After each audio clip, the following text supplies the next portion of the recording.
வணக்கம். ஸ்ரீமத் பாகவதத்தின் 2ஆம் அத்தியாயம் உப பாண்டவர் வதம்.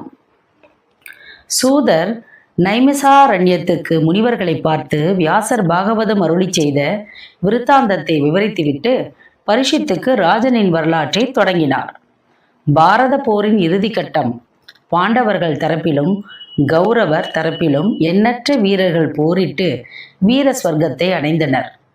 துரியோதனனுடன் போரிட்ட பீமன் தன் கதையால் அவன் தொடையில் அடித்து பிளக்க செய்தான். தொடை முறிந்த துரியோதனன் அவஸ்தை தாங்காது விழுந்து துடித்து கொண்டிருந்தான். அதை கண்ட அஸ்வத்தாமன் அவனை திருப்தி செய்ய வேண்டும் என எண்ணினார். பாண்டவர்களுடைய பாசறையில் புகுந்து உறங்கிக் கொண்டிருந்த உப பாண்டவர்கள் எனப்படும் பாண்டவர்கள் 5வரையும் கொன்று அவர்களுடைய சிரங்களை எடுத்து வந்து துரியோதனன் முன்பு போட்டார். துரியோதனா, இதோ பார், உனக்கு ஏற்பட்டுள்ள துக்கத்தை விட பன்மடங்கு துக்கத்தை இப்போது பாண்டவர்கள் அடையப் போகிறார்கள் என்றார். அஸ்வத்தாமன் எதிர்பார்த்ததற்கு மாறாக துரியோதனன் மிகவும் ஈனமான அந்த செயலை கண்டு மிகவும் முகம் சுளித்தான். உறக்கத்தில் இருக்கும் உப பாண்டவர்களை கொன்றது ஒரு வீரமா? நேருக்கு நேர் போரிட்டு இவர்களை கொண்டிருந்தால் நான் எத்தனையோ மகிழ்ச்சி அடைந்திருப்பேன் என்றான் வெறுப்போடு. குமாரர்கள் வஞ்சகமாக வதம் செய்யப்பட்டதை அறிந்த போது திரௌபதி துக்கம் தாழாது கதறினாள். அர்ஜுனன் அவளை நெருங்க தேற்றினான். பிரியே, உன் துயரை நன்கு உணர்கிறேன். அதமமான அஸ்வத்தாமன் செய்த இந்த ஈன செயலுக்கு அவனை பழிவாங்குவேன். காண்டீபத்தின் மீது ஆணையாக சொல்கிறேன், அந்த அஸ்வத்தாமனுடைய தலையை கொண்டு வந்து அந்த தலையையே ஆசனமாக கொண்டு கொல்லப்பட்ட உன் புத்திரர்களுக்காக நீ ஸ்நானம் செய்யுமாறு செய்து உன் கண்ணீரை துடைப்பேன் என்று சபதம் செய்தான். மேலும் பலவாறு அவளை ஆறுதல் வார்த்தைகளால் தேற்றிவிட்டு யுத்தத்துக்கு புறப்பட்டான். வானர கொடி பறக்கும் தேரிலே ஸ்ரீ கிருஷ்ணன் சாரத்தியம் செய்ய அர்ஜுனன் பழி வாங்குவதற்காக சபதம் கூறி புறப்பட்டு விட்டான் என்ற செய்தியை கேட்டதும் அஸ்வத்தாமன் நடுநடுங்கினார். அர்ஜுனன் பார்வைக்கு அகப்படாத கூடாதென்று யுத்த களத்தில் பல பாகங்களிலும் தேரை செலுத்தி சென்றார். அர்ஜுனனோ அவரை விடவில்லை. அவரையே குறியாக கொண்டு சீற்றத்துடன் துரத்தி வந்தான். இனி நேருக்கு நேர் பொருதுவதை தவிர வேறு வழியில்லை என்பதை கண்ட அஸ்வத்தாமன் பிரம்மாஸ்திரத்தை தியானம் செய்து அர்ஜுனன் மீது விடுத்தார். அஸ்திரத்தை பிரயோகிக்கும் முறையை மட்டுமே அஸ்வத்தாமன் அறிந்திருந்தார். ஆனால் அதனை திரும்ப பெறுவதற்கான உபசம்ஹார வழியை அறிந்தவர் இல்லை.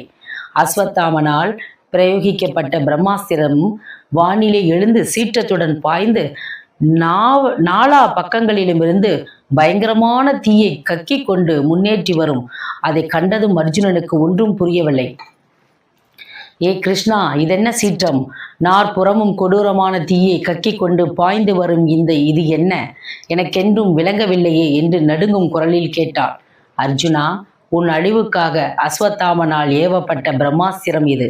தன் உயிரை காப்பாற்றிக் கொள்ள கடைசி காலத்தில் உபயோகித்து கொள்ள துரோணரால் உபதேசிக்கப்பட்ட அஸ்திரமாகும். ஆனால் இதை பிரயோகிக்க மட்டுமே அஸ்வத்தாமன் அறிந்திருக்கிறான். இதை திரும்ப பெறும் முறையை அறியவில்லை.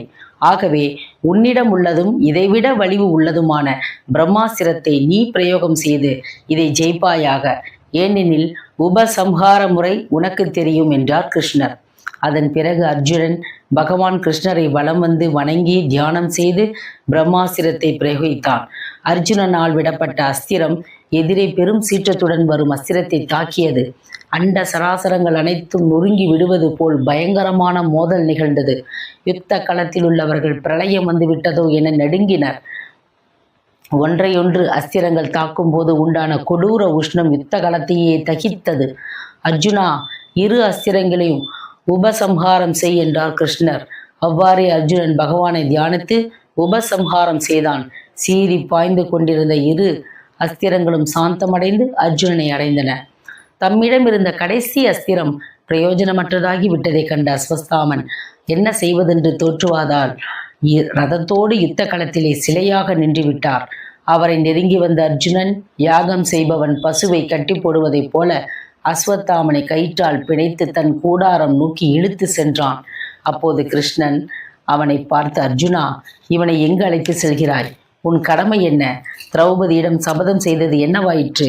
இரவில் தூங்குகின்ற குமாரர்களை கொஞ்சமும் இரக்கமின்றி வதம் செய்த இந்த அதமனை கொல்லுவதுதான் உத்தமம். உன்னிடம் இல்லவா இவனுக்கு விரோதமோ அன்றி அந்த பச்சிலம் குழந்தைகள் என்ன விரோதம்? மதுபானத்தால் அறிவிழந்திருப்பவனும், அஜாக்கிரதையாக உள்ளவனும், தோஷங்களால் புத்தி சுவாதீனமற்றவனும், தோற்று போபவனும், சரணடைந்தவனும், பயத்தால் பீடிக்கப்பட்டுள்ளவுமான எதிரியை கொல்லக்கூடாது என்று யுத்த தர்மம் கூறுகின்றது.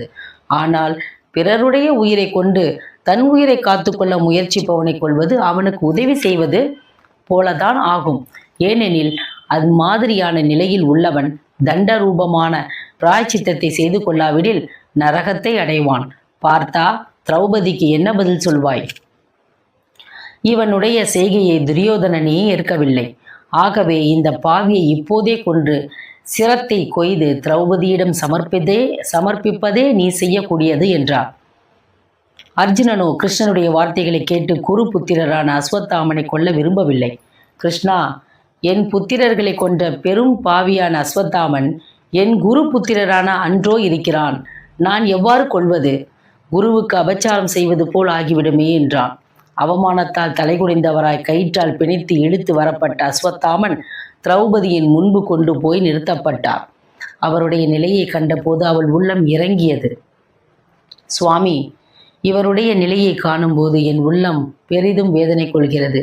ஒரு பாவமும் அறியாது உறக்கத்தில் இருந்த என் குமாரர்களை வதம் செய்த பெரும் பாவி இவர் என்பது சந்தேகமில்லை. ஆனால் இவரோ நம்முடைய குரு துரோணாச்சாரியாருடைய குமாரர். இரகசியமான மந்திரத்துடன் கூடிய தனுர்வேதம் போதித்த குரு புத்திரர். அந்தனர் குரு துரோகத்துக்கு நாம் ஆளாக வேண்டுமா? ஆச்சாரியருடைய பத்தினியாகிய கிருபி இன்னமும் உயிரோடு இருக்கிறார்கள். புத்திரனை நான் இழந்து தவிப்பதைப் போல அந்த மாது தவிப்பதை நான் விரும்பவில்லை. அவர்கள் புத்திர சோகத்தால் தவிப்பதற்கு இடமளிக்க வேண்டாம். அந்தன குலத்துக்கு ராஜகுலத்தால் சோகம் ஏற்படுமானால் அந்த குலம் ராஜகுலத்தை நசிக்க செய்துவிடும். ஆகவே இவருடைய கட்டுக்களை அவிழ்த்து விட்டுவிடுங்கள் என்றாள்.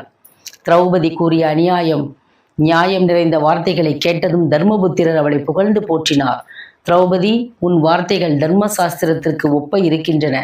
நிலைமையை நன்கு சீர்தூக்கி பார்த்தே சொன்னாய் என்றார் அவர். அவரோடு இருந்த நகுல சகாதேவர்களும் திரௌபதியின் விருப்பத்தையே ஆதரித்தனர். கிருஷ்ணனும் சாத்தியகியும் கூட திரௌபதியை புகழ்ந்தனர். ஆனால் பீமன் அவள் வார்த்தைகளுக்கு எதிர்ப்பு தெரிவித்தான். எந்த துரியோதனனுக்காக இந்த அதமன் பச்சிளங்குழந்தைகளை கொன்றானோ அதனால் துரியோதனனுக்கே பலன் ஒன்றும் நிகழவில்லை. அப்படி இருக்க உறக்கத்தில் இருந்த பாலகர்களை கொன்ற இவன் கொல்லப்படுவதே நியாயம்.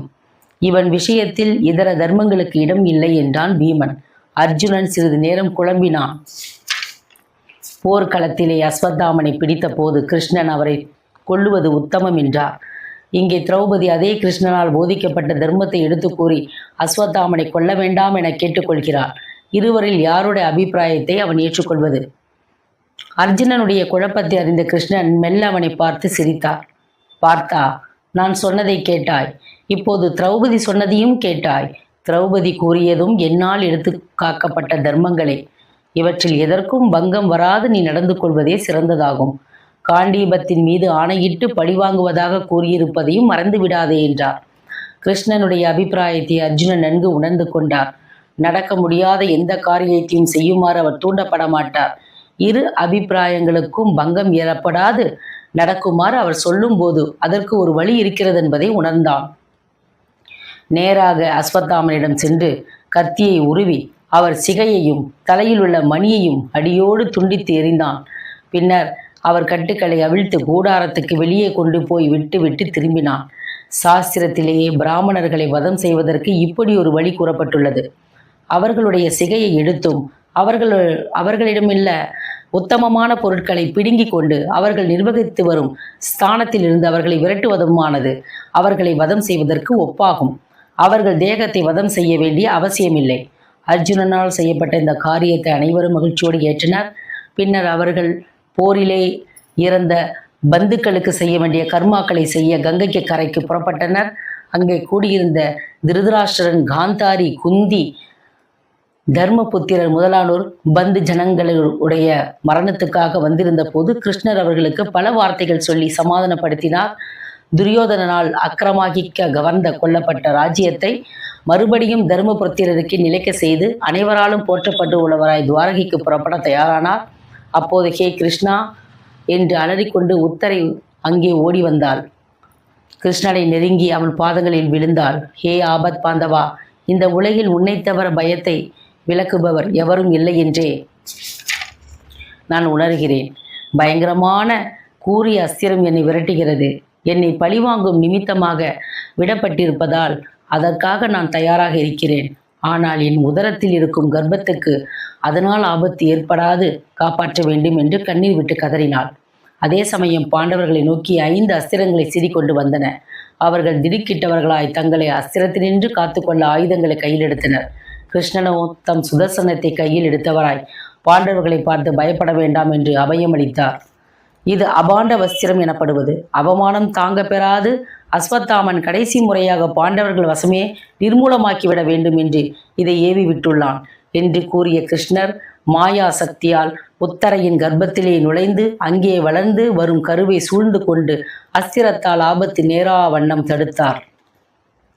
பயங்கரமான அஸ்திர பிரயோகத்திலிருந்து தன் புத்திரர்களை ஸ்ரீ கிருஷ்ணர் காப்பாற்றியதை கண்ட குந்தி ஆனந்தத்தில் கண்களிலிருந்து நீர் பெருக்கெடுத்து ஓட அவரை பார்த்து சொல்லத் தொடங்கினாள். ஏ கிருஷ்ணா, உன்னை நான் நமஸ்கரிக்கிறேன். கம்சனால் வெகு காலம் சிறையில் அடைபட்டு கொடுமைகளுக்காக தேவகியை அன்று நீ எவ்வாறு விடுவித்தாயோ, இன்று அதே போல அஸ்திர பிரயோகத்துக்கு உள்ளான என் புத்திரர்களை காப்பாற்றியதோடு புத்திரர் இழந்து புத்திர சோகம் என்னும் பெரும் சிறையில் விழ இருந்த என்னை காப்பாற்றினாள். என் விஷயத்தில் உன் கருணை தேவகியிடம் நீ காட்டியதை விட அதிகம் இருக்கிறது என்று சொல்லலாம். தேவகியை ஒரு முறை சிறையில் கஷ்டத்திலிருந்து விடுவித்தாய். கஷ்டப்பட வேண்டிய சமயங்களில் விடுவித்தது மூலம் என்னை எத்தனையோ முறை காப்பாற்றியுள்ளாய். பீமனுக்கு விஷம் கொடுத்த போதும், அரக்கு மாளிகைக்கு தீ வைத்த போதும், ஹிடும்பன் என்ற ராட்சசனமிடமிருந்து ராஜசபையிலே சூதாடிய போதும், வனத்திலே வாசம் செய்த போதும் நீ என்னை காப்பாற்றியது 1-2 முறைகளா? யுத்தத்தின் போதுதான் எத்தனையோ அபாயங்களில் இருந்து காப்பாற்றினாய். அனைத்துக்கும் மேலாக இப்போது அபாண்ட வஸ்திரத்திலிருந்து காப்பாற்றினாய். தர்ம புத்திரனுடைய கீர்த்திக்கு வேண்டி நீ எது வம்சத்தில் பிறந்ததாக சிலர் கூறுகின்றனர். மற்றும் சிலரோ கதபஸ் பிருஷ்னி என்னும் தம்பதிகளுடைய விருப்பத்தின் பேரிலும் அசுரர்களை வதம் செய்யும் நிமித்தமாகவும் பிறவியற்ற நீ வாசுதேவர் தேவகியிடம் வந்து பிறந்ததாக சொல்லுகிறார்கள். பூமியின் அபரிதமான பாரத்தை போர்க்கவே பிரம்மதேவனால் வேண்டப்பட்டு நீ பிறந்ததாக இன்னும் சிலர் கூறுகின்றனர். எங்களுக்கோ உன்னுடைய பாதார விந்தங்களை தவிர சரணடையக்கூடிய இடம் வேறு எதுவும் இல்லை. அப்பேற்பட்ட எங்களை விட்டு விட்டு போக விரும்புகிறாயா? நீ இல்லாவிடில் நாங்கள் எதற்குத்தான் பயன்படுவோம்? எங்களை விட்டு நீ போய்விட்டால் நாங்கள் சோபை இழந்தவர்களாய் ஆகிவிடுவோம். ஹே சுதாரா, ஹே விஸ்வேசா, யாதவா சிரேஷ்டா, எனக்கு ஒரு அனுகிரகம் செய்ய வேண்டும்.